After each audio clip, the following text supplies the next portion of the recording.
നമസ്കാരം. മാറ്റിനിയിലേക്ക് സ്വാഗതം. മലയാളികൾക്ക് ഏറെ പ്രിയപ്പെട്ട താരകുടുംബമാണ് നടൻ കൃഷ്ണകുമാറിൻ്റേത്. ഭാര്യ സിന്ധുവും തൻ്റെ 4 മക്കളുമായി സന്തോഷകരമായ ജീവിതം നയിക്കുന്ന കിഷോർ സോഷ്യൽ മീഡിയയിലും സജീവമാണ്. കൃഷ്ണകുമാർ മാത്രമല്ല, എല്ലാ കുടുംബാംഗങ്ങളും ഇവരുടെ വീഡിയോകളും സന്തോഷങ്ങളും സമൂഹ മാധ്യമങ്ങളിൽ വൈറലായി മാറാറുമുണ്ട്. എല്ലാവരും സിനിമയും മോഡലിങ്ങും മറ്റുമായി അവരവരുടെ കരിയറുമായൊക്കെ തിരക്കിലാണ്. ഇപ്പോഴിതാ വീട്ടിലെ വിവാഹാഘോഷ തിരക്കിലാണ് താരകുടുംബം. അതെ, ദിയയാണ് തൻ്റെ ജീവിതത്തിൻ്റെ പുതിയൊരു ഘട്ടത്തിലേക്ക് ചുവട് വയ്ക്കാൻ പോകുന്നത്.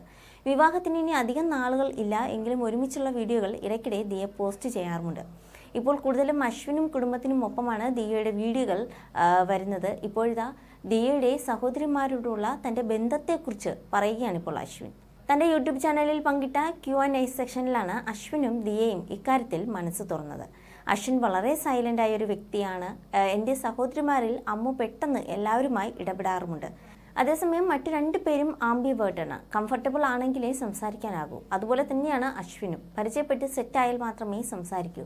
അല്ലാതെ അങ്ങോട്ടും ഇങ്ങോട്ടും ആരും ജാട കാണിച്ച് ഇരിക്കുന്നതല്ല. ഇപ്പോഴാണ് കുറച്ചുകൂടി അടുക്കാനും ഇടപഴകാനുമൊക്കെ അവസരമുണ്ടായത്. ദിയയുടെ 3 സഹോദരിമാരെക്കുറിച്ച് അശ്വിൻ പ്രതികരിച്ചത് ഇങ്ങനെയായിരുന്നു: അഹാനയ്ക്കറിയാം ആളുകളെ എങ്ങനെയാണ് കംഫർട്ടബിൾ ആക്കി നിർത്തേണ്ടതെന്ന്. അത് നല്ലൊരു ക്വാളിറ്റി തന്നെയാണ്. അതുകൊണ്ട് തന്നെ അമ്മുവിൻ്റെ അടുത്ത് സംസാരിക്കുമ്പോൾ ഞാൻ ഒട്ടും ഒക്കേടല്ലായിരുന്നു. ഭയങ്കര സ്വീറ്റായിരുന്നു അമ്മു. ഇഷാനിയിലുള്ള ഏറ്റവും നല്ല ക്വാളിറ്റി അനാവശ്യമായി വെറുതെ ഇടപെട്ട് സംസാരിക്കുന്നില്ല എന്നതാണ്. റൂഡല്ല, ഇഷാനി റൂഡായിട്ട് ഒരാളാണെന്ന് കമൻ്റൊക്കെ ഞാൻ കണ്ടിരുന്നു.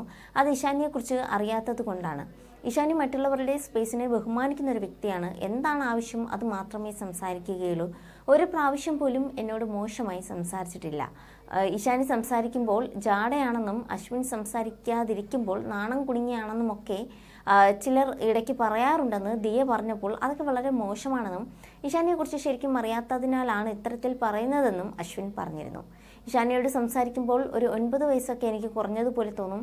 പെട്ടെന്ന് തന്നെ ആളുടെ പ്രായത്തിലേക്ക് നമ്മളെ കൊണ്ടുപോകും. അത് നല്ലൊരു ക്വാളിറ്റിയാണ്. ഈ 3 പേരുടെയും നല്ല ക്വാളിറ്റി ചേർത്താൽ ഉള്ളതാണ് ദിയയുടെ അമ്മയെന്നും അശ്വിൻ പറഞ്ഞു. എന്തായാലും ആരാധകർ ദിയയുടെ വിവാഹത്തിനായുള്ള കാത്തിരിപ്പിൽ തന്നെയാണ്. അശ്വിൻ ദിയ വിവാഹ തീയതി എന്നാണെന്ന് ചോദിച്ചതിന് വിവാഹം തീർത്തും സ്വകാര്യമാണെന്നും ഓണത്തിന് ശേഷം വിവാഹം ഉണ്ടാകുമെന്നും മാത്രമേ ഇപ്പോൾ പറയാൻ സാധിക്കും എന്നും ആയിരുന്നു ദിയ പറഞ്ഞിരുന്നത്. എന്തായാലും വിവാഹ തീയതി, വിവാഹത്തിൻ്റെ അന്ന് മാത്രമേ ഇന്നാണ് വിവാഹമെന്ന് ആരാധകർ അറിയൂ എന്നൊരു സർപ്രൈസ് കൊടുക്കാനായിരുന്നു നടി സ്വാസികയൊക്കെ ചെയ്തതുപോലെയുള്ള ഒരു ട്വിസ്റ്റിലേക്കാണ് ദിയയും കൊണ്ടെത്തിക്കുന്നത് നമ്മളെ. You're watching me on metromatney.com. metromatney.com. Subscribe for more videos. Subscribe for more videos. Subscribe here for more videos. Subscribe now. Thank you.